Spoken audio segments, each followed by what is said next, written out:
Hey, it's Jerry Norton here. Once you get a good wholesale deal, your number one priority and responsibility is to find the highest paying buyer. So on today's video, I'm gonna break down exactly how to do that, the very best method that gets you the highest paying buyer every single time, and how to go about doing it, break it down the numbers. All that and more coming up.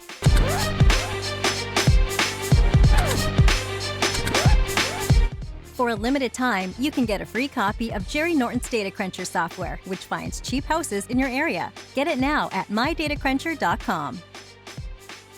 So once you've got a great deal and it's now time to exit the deal and do dispo, what is the highest paying buyer that you could possibly find in the marketplace, and what method could you use? And without a doubt, the place that will get you the highest paying buyer every single time is the MLS, Now, the MLS is the multiple listing service. This would be where you publicly market your property with a real estate agent.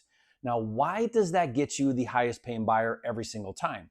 Well, when you think about reaching out for a buyer or marketing for a buyer or the entire dispo process, it's all about exposure. So the more exposure you get with your deal, then the higher the chances of extracting the highest paying buyer in that market. So if you think about a market right here, like if this is the market, how do I get my deal in front of as many possible buyers that are in the market? And again, the way to do that is with the MLS. Why? Because once something gets on the MLS, now you have every real estate agent seeing that property. It rolls on to Zillow, Redfin, Realtor.com, Trulia, and all the other websites. It now becomes publicly available for everybody to see. More eyeballs on a deal equals the highest paying buyer. Because what we look for when you put a property on the MLS is you're looking for what I call an outlier. An outlier is simply just somebody in the marketplace outside of the formula. So the MLS is going to get you more exposure, more eyeballs on your deal than any Facebook group, any private buyers list, any other software like Investor Lift, Investor Base, or whatever. Those all can get you exposure. They can be tools. They can be great resources. You can find buyers there without a doubt. I'm talking about maximum exposure. The most exposure you could possibly get to a property is going to be on the MLS. You have to understand, if there's any way possible for me to get my deal on the MLS, that is going to get me the highest paying buyer every single time. That's where I'm going to find the outlier. And so I've got some numbers that I look at to do this, and I want to talk about this with you. Now, depending on the state you're in and depending on the rules and laws around what you can and can't market, you may be able to market on the MLS just a straight assignment. So in some states, as long as you have a pre-marketing clause in your contract and permission from the seller, you can actually list and sell contracts for sale on the MLS. So you can market your assignment for sale on the MLS. Now, you're going to need a real estate license to do that, or a licensed agent to list it for you. And then you're going to have to work out compensation. We'll talk about that in a second here. But I'm just letting you know that it is possible to sell deals, sell wholesale contracts on the MLS, just doing straight assignments. The other way that you could sell on the MLS is with what we call a novation. A novation is where you're going to get a contract with a seller, then you're going to market the property for a retail buyer on the MLS typically. And then when that retail buyer comes forward, you novate between your contract with the seller and the contract with the buyer. Basically, the new buyer steps in your place. They buy the property, and you make the difference between what that buyer agreed to pay and what you and the seller agreed.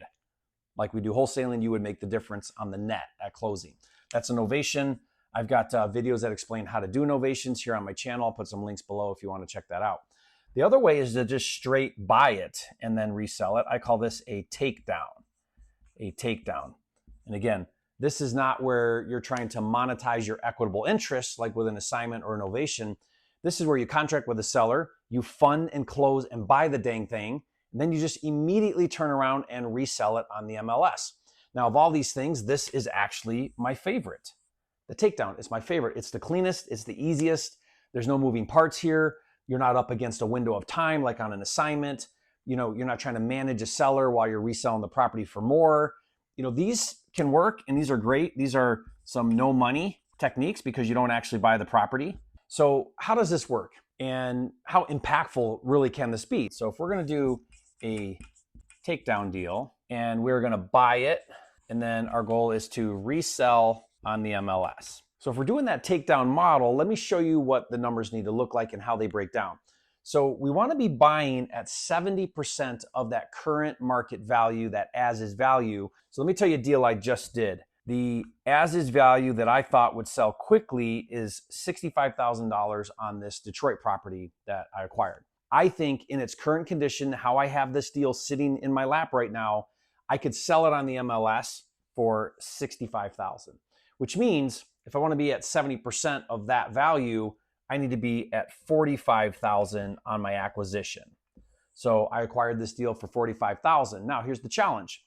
If I could wholesale it for $65,000, then great. I'll do an assignment all day long, take $20,000, be done with it. In fact, that's my step one, because an assignment is always easier than buying and reselling. Now, in time, as more markets introduce regulation, we may be doing more and more takedowns out of necessity than we do out of strategy. So here's what happened. I took it to some buyers. I put it on some Facebook groups. I did my normal dispo process where I'm outreaching, actively outreaching. I even did my neighborhood flipper method where I'm going to reach out to other flips right in that neighborhood. But really the best buyer that I could produce on this deal was about $50,000 with my limited exposure, the attempt I made on the dispo side. Now, I could have moved the deal, made a quick 5, been done with it. But I thought, you know what? I know I can get more if I just could find that right buyer, because the numbers pencil. It's a great deal at 65. I'm just not finding my buyer. And so what I decided to do is I said, you know what? I've got some cash sitting around. I'm going to go ahead and buy it for $45,000, close on it. And then immediately I relisted it for $65,000. Now, whenever I do the takedown method, what I do is I look for an agent who will do a 1% list fee or somewhere around there. Now, this is a low dollar amount, so I'm not going to get an agent to list it for me for $650, although you can do this on brokerless.com. You can list it on the MLS for a flat fee. So in this scenario, what I did is I got an agent to do the listing for $1,500. And I basically said to him, I said, look, it's as is, it's cash. Here's the pictures, here's the lockbox. I don't need you to do anything but take 20 minutes, upload it on the MLS, set up automatic showings, and just let me know when you get an offer. So that's what my good friend John Graham did. I've known him for a long time. He's in that market. And he's like, no problem, Jerry, I'll list it for you. I'll let you know when we get offers. I'm licensed in Michigan. I could have listed it and done it myself, but I thought, you know what? This is just worth $1,500 to outsource this part of it. I don't have to worry about it. If you have a license, you can list your own properties. What a great reason to get your license. List your own properties, especially if you start doing more takedown deals. And we actually listed it for $75,000.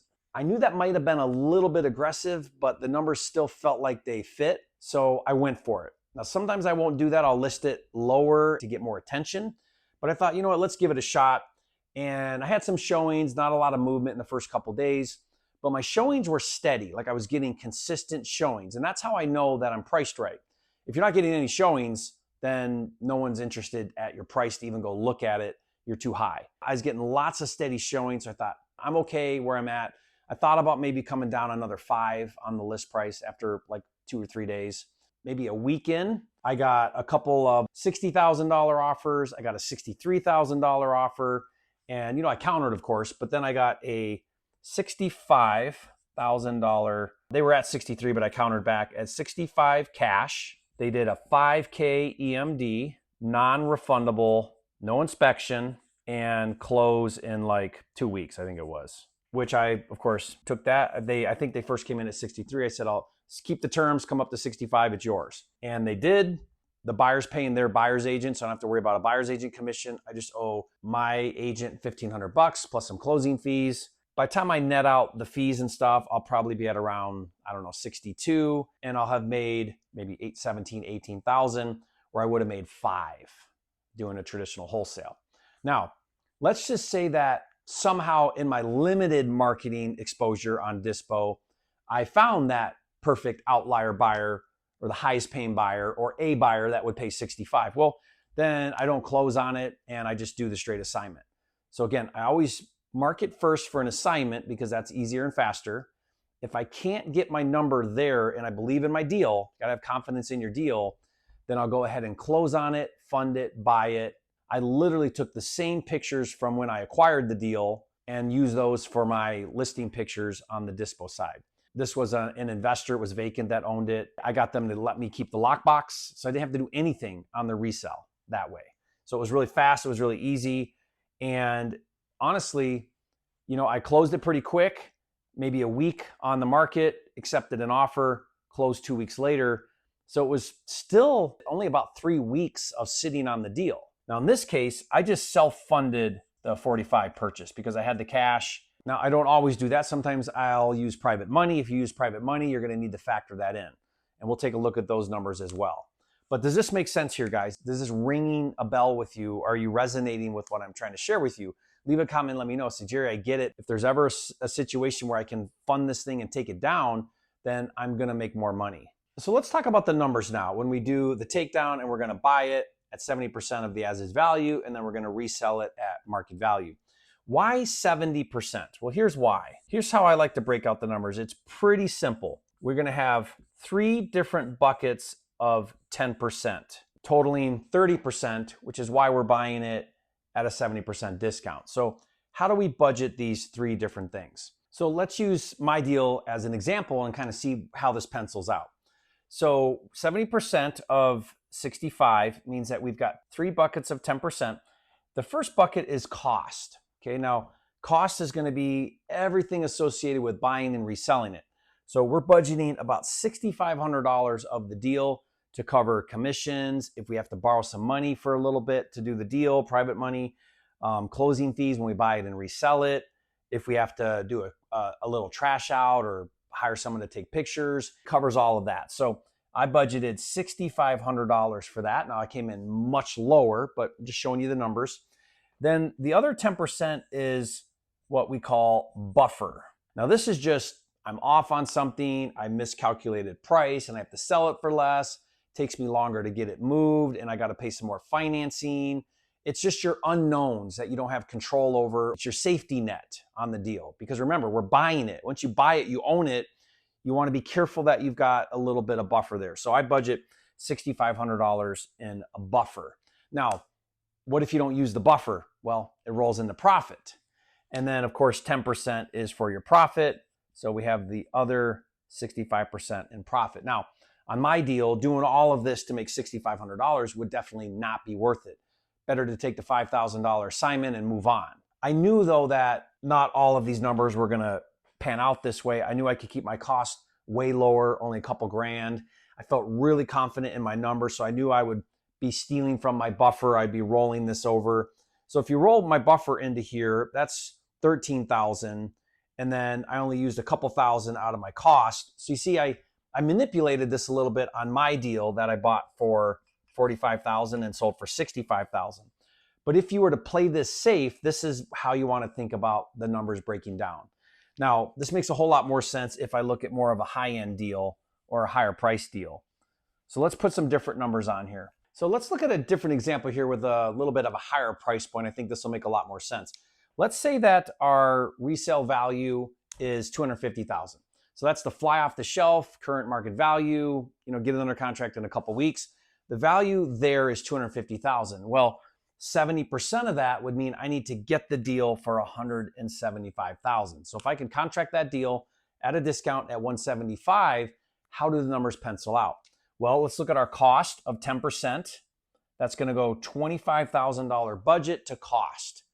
And again, that's closing fees, commissions, any type of financing, a trash out, cleaning, any of that kind of stuff. All my costs associated with the deal is about 10% of the as-is value. That's going to be $25,000.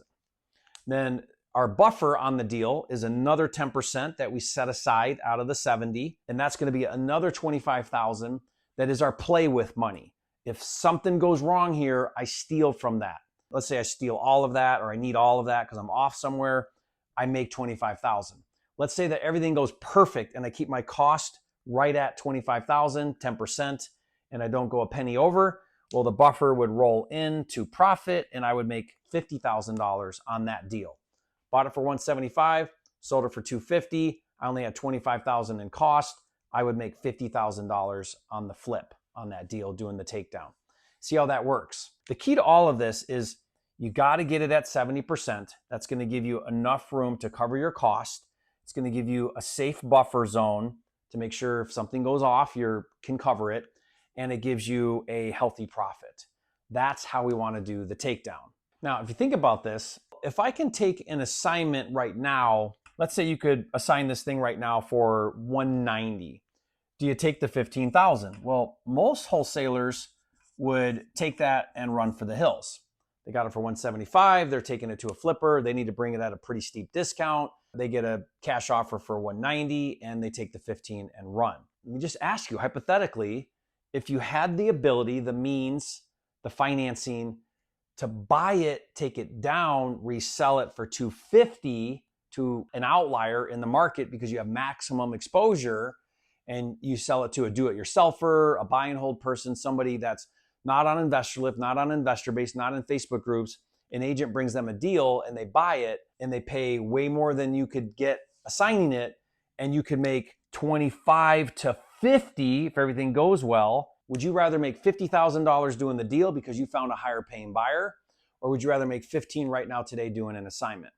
In that scenario, I'd go for the 50. I'd go for the bigger paycheck, knowing that, hey, if it doesn't work out or if I'm off somewhere, I'll make 25. That's still $10,000 more. But if everything goes really well, I could make $50,000 doing this deal, or $15,000. Guys, you're doing the same thing. You did all the work to get the great deal. Why not take it to the fullest extent on your dispo? Why not get the highest price you possibly can? That's the takedown. That's when that would make sense. Now, if you pencil this all out and you can't make 2 to 4 times more on paper, then go ahead and take the assignment. Now, part of the reason why I'm talking a lot about this strategy is out of necessity, like I mentioned in the beginning of the video. With regulation happening, this is going to become more and more common, and it's going to be more of a default strategy that we have to do because the regulation is making traditional wholesaling too complicated or require too much disclosure, licensing, all these things that are going to make it not necessarily the most feasible strategy anymore. And as that happens, I want to be able to have an alternative strategy, and that's the takedown. The takedown requires no regulation because you're actually buying the property and you're taking legal title before you market to a new buyer. There's nothing that says you can't do that. The problem is when we use our equitable interest before we own it to make money. That's where all the regulation applies to. This is going to be the hot new strategy, I think, in the foreseeable future.